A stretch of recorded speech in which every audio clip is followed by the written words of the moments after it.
How can this force impact and influence our life, and how, with its help, can we create a better life for all of us? We live in a world with many uncertainties, lots of chaos, and we have an amazing force here. Were we able to take this powerful force and see how can we manage our lives the way we'd like to with its help, because eventually what we want is for all of us to be well off. So I'd like to open with a question of how does the power of thought influence our life? How does it impact our reality? We know that a thought can cause us to do many different things. Feel better, like the placebo medicine, for example. Good thoughts make us feel good. Bad thoughts make us feel doleful. What is the influence of the power of thought over our body, our life, our reality?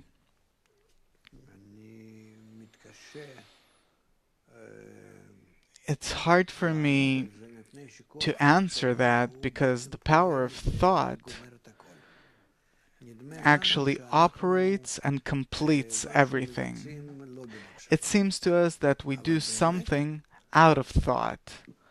But the truth is, there is nothing more powerful than the power of thought. And let's see, according to all the different levels of creation, still, vegetative, animate, humans, what's the difference between them? The power of thought. Physically speaking, animals are much stronger than we are, but it's only the thought.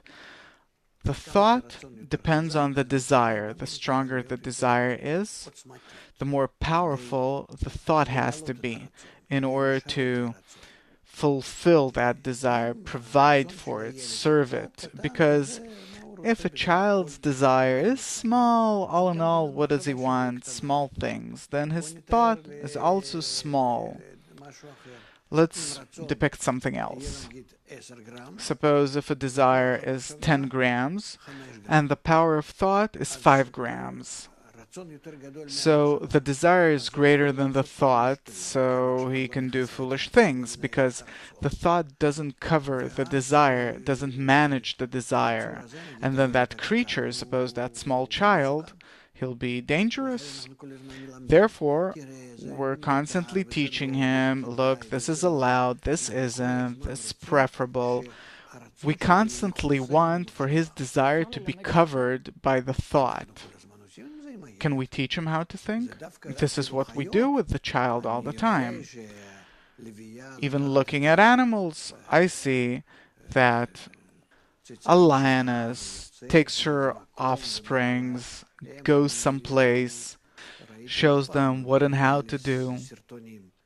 I saw many such nature films and teaches them and so on and so forth, and that's how everyone is.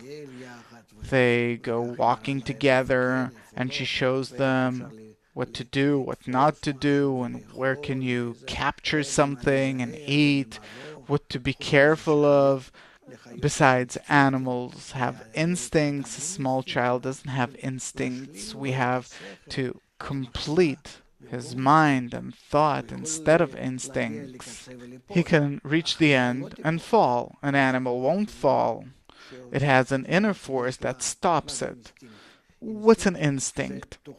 An instinct is a thinking program. Thinking program that exists in a person and for sure in an animal, and this program works without a person's choice. So a person barely has such programs called instincts, thinking programs. And why?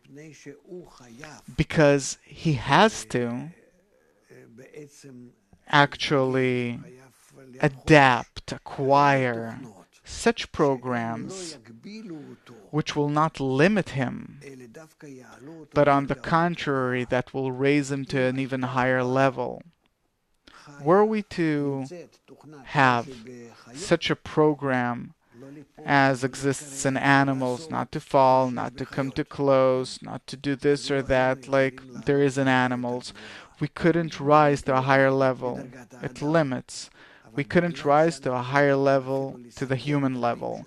But because we can even endanger our lives and even come to the point of putting ourselves to death, therefore we can rise to a higher level than ourselves, because rising from one level to the next means to put ourselves to death on the current level and rise to a higher level. Therefore, the instincts don't exist in the human level like in animals at all to allow development. Yes, we have hundreds, thousands of thoughts per day.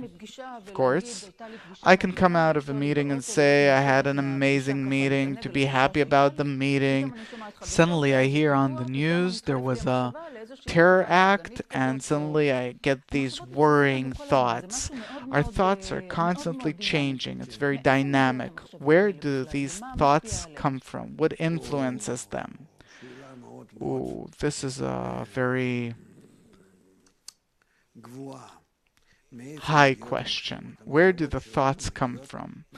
Our thoughts come from the general computer of nature, which is called the center of reality, the center of creation, or, in other words, it'll confuse us a bit, but still, it's called Shekhinah, divinity, a higher force, a higher thought. The center of creation, I imagine it as some great big computer center. Does my personal computer exist there in the center of creation too? There, all of us are included together in the collective computer. And that is the source of my particular private thought if I'm driving in my car or whatever. There is nothing particular or personal like we imagine it in this world. We're in an illusion. It's an imagination that, as if we are operating in a separate way where we do not belong to one another. But the truth is that that's how it is. We're all interconnected, and all of us are connected to one system, one computer. And it controls us, and it governs us through our thoughts and desires.